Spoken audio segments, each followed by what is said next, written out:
গোপনে অপারেশন করে জগদ্ধাত্রীকে সুস্থ করলো দুর্গা। হ্যাঁ বন্ধুরা, এমনটাই দেখা যাবে। বিস্তারিত জানতে ভিডিওটিতে লাইক দিয়ে সম্পূর্ণ দেখতে থাকো।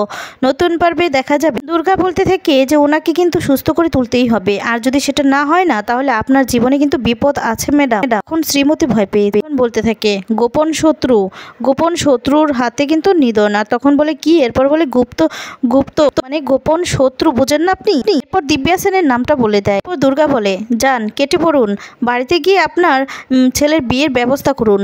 এরপর দেখা যাবে শ্রীমতী বলতে থাকে তুমি সেটাও জান? তখন বলে হ্যাঁ আমি সেটাও জানি, কিন্তু একটা জিনিসই জানি না, জানেন তো সেই অপারেশন থিয়েটারে কি হয়েছিল।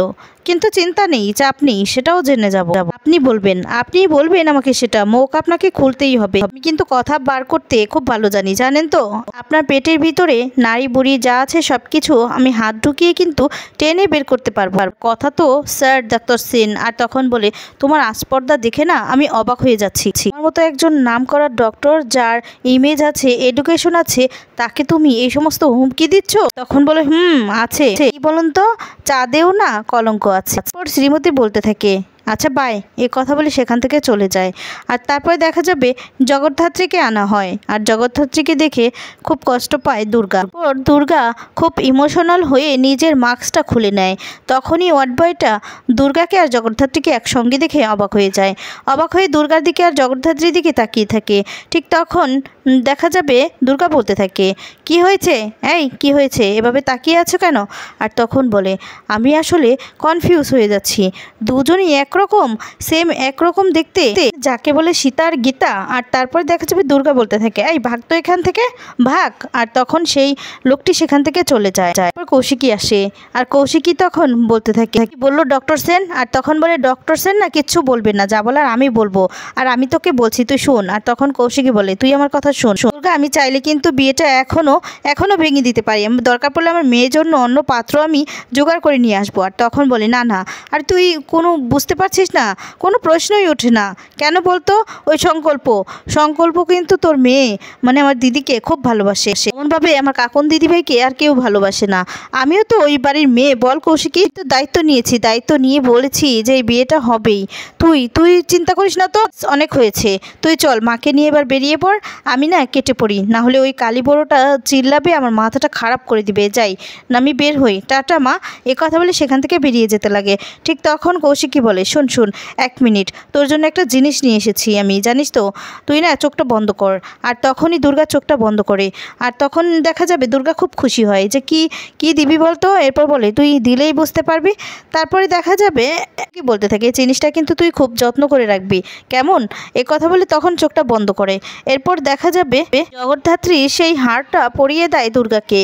আর দুর্গা যখন চোখটা খুলে সেই হারটা দেখতে পায়, দেখেই তো অবাক হয়ে যায়, খুব খুশি হয়। এরপর দুর্গা বলতে থাকে আচ্ছা এই গহনাটা তো আমার মায়ের, আমি কেন পরবো বলতো? না আমি পরতে পারবো না, আমি পরবো না, এটা আমার মাই পরবে। আসলে কি বলতো, আমার মা যখন সুস্থ হয়ে যাবে তখন আমার মা এই হারটা পরবে আর জুটিয়ে সংসার করবে, আমার বাপের সাথে প্রেম করবে। এ কথা বললে তখন কৌশিকী হাসতে থাকে। কি তখন বলে তুই না একটা অসভ্য। এরপর বলে অসভ্য কি রে? অসভ্য কি আছে? আর আমার একটা ভাই বোন হবে, বুঝতে পেরেছিস? আমি একটা আমার ভাই বোন চাই, আমি বলবো তো, আমার মাকে বলবো, আমার বাবাকেও তখন বলবো। বলে তখন সব ঠিক হয়ে যাবে, তখন দেখবি আমি মাকে এই হারটা দেখবি পরিয়ে দিব, বুঝতে পেরেছিস? এরপর বলে হ্যাঁ তাই দিস, যা পাগলি মেয়ে।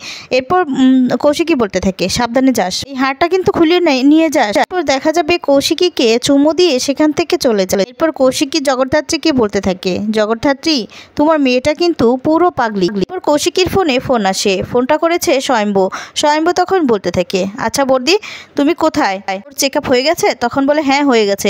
এরপর বলে তুমি সত্যি কথা বলছো না বর্দি?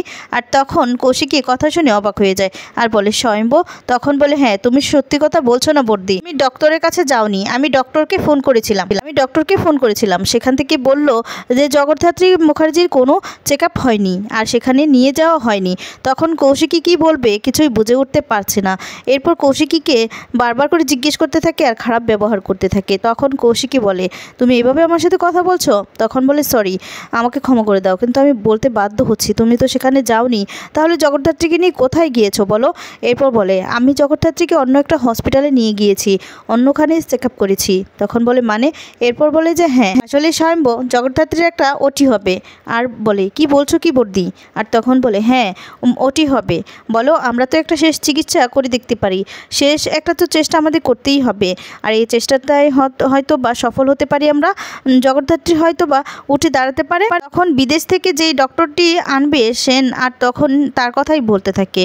এরপর কৌশিকীর কাছে ক্ষমা চায় স্বয়ম্ভ, তারপর বলতে থাকে আচ্ছা ঠিক আছে। এরপর দেখা যাবে কৌশিকী জগদ্ধাত্রীকে নিয়ে চলে যায় যখন, তখন সেই ওয়েট বয়টা বলতে থাকে কেসটা যেন কেমন লাগছে, কোনো গণ্ডগোলের মনে হচ্ছে, কিছু একটা রহস্য আছে, আর এরা দুজন একরকম দেখতে, না না এদের উপর নজর রাখতে হবে। এদিকে দেখা যাবে দুর্গা সেই হারটা তাদের আশ্রমে নিয়ে যায়, আর তখন সবাইকে দেখাতে থাকে। তখন কালবাস মামা বলতে থাকে এটা কি? এটা তো মনে হচ্ছে স্বর্ণ। আর তারপর একটি মেয়ে বলতে থাকে যে হ্যাঁ এটা তো মনে হচ্ছে স্বর্ণর গহনা, এটা কোথায় পেলে? এরপর বলে বুঝতে পেরেছিস, ওই যে কৌশিকী মুখার্জি, ওই মুখার্জি বাড়ি, ওদের অনেক টাকা, বুঝতে পেরেছিস, অনেক টাকা, কোটি কোটি টাকা, আর ওই তো দিয়েছে আমাকে। কালবাস মামা বলতে থাকে কি বলছিস কি তুই? কৌশিকী মুখার্জিদের টাকা মানে? তোর কি কিছু না? তুই তো ও বাড়ির মেয়ে, তোর তো সব কিছু, সমস্ত কিছুর অংশীদার তো তুই তো এই সমস্ত কিছুর মালিক হবি। আর তখন বলে আর ছাড় তো, আমি কিচ্ছুর মালিক হতে চাই না, জানিস তো আমি কি চাই? আমি ভালোবাসা চাই, ভালোবাসা, মালিক টালিক আমি হতে চাই না। ভালোবাসাটা একদম কম পড়েছে, অর্জন করা যায় বুঝলি তো, ওটা পেতে হবে। সেখানে না পিসিমা, মাসিমা, ঠাম্মি সবাই হবে, আর হেব্বি পরিবার হবে আমার। এরপর আশ্রমের একজন বলতে থাকে এই গহনাটা আমি পরবো। আর তখন আরেকজন বলে এই তুই এটা পরবি কেন রে? ওকে তো এটা ভালোবেসে দিয়েছে। দেখা যাবে দুর্গা বলতে থাকে আরে সমস্যা কি? আরে ওকে তো আমি জন্মাতে দেখেছি, আমরা ছোটবেলা থেকে একসঙ্গে আছি বুঝলি। এরপর দেখা যাবে সেই মেয়েটিকে পরিয়ে দেয় আর বলে আরে তোকে কি লাগছে? সেই মেয়েটি বলতে থাকে এই একটা ছবি তুলবো, বলে তোল না।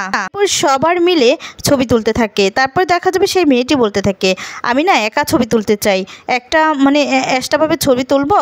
আর তখন সে একাই ছবি তুলতে থাকে, আর তখনই সে পোস্ট করে দেয়। এরপর আরেকজন বলতে থাকে তুই কি করলি? এরপর বলে আরে সোশ্যাল মিডিয়ায় পোস্ট করলাম, অনেকে আমাকে দেখবে, এত ভারী একটা গহনা পরেছি আমি, পরে আমাকে কি সুন্দর লাগছে। এরপর সেই মেয়েটি বলতে থাকে আসলে আমি কখনো তো এমন ভারী গহনা আর পরতে পারবো না, সেই সুযোগটাও পাবো না, কারণ ওর তো দুর্গার তো পরিবার আছে, ওর তো মানে অনেক কিছুই আছে, কিন্তু আমার তো আর তা নেই। আর তখন এই কথা বলে মন খারাপ করে। আর তখনই দুর্গা বলে এই তোকে না মারবো একটা, কেন? আমি আছি তো, এই যে কালীবুড়ো আছো তো, তোমার জন্য একটা সুন্দর ঘর বানিয়ে দিব, সেখানে খাবে দাবে, জীবনটা একদম কি হবে বলো তো, জিঙ্কা নানা হয়ে যাবে। এই বলে সবাইকে খুশি করতে থাকে। দেখা যাবে কালীবুড়োর কাছে ফোন আসে, আর তারপর কালীবুড়ো ফোনটা রিসিভ করলে বলতে থাকে আমি একটা বাচ্চা দত্তক নিতে চাই। আর তখন বলে হ্যাঁ নিতে পারেন। তখন বলে যে কেমন বাচ্চা, মানে কতটুকু বয়স? এরপর বলে ছোট বাচ্চা।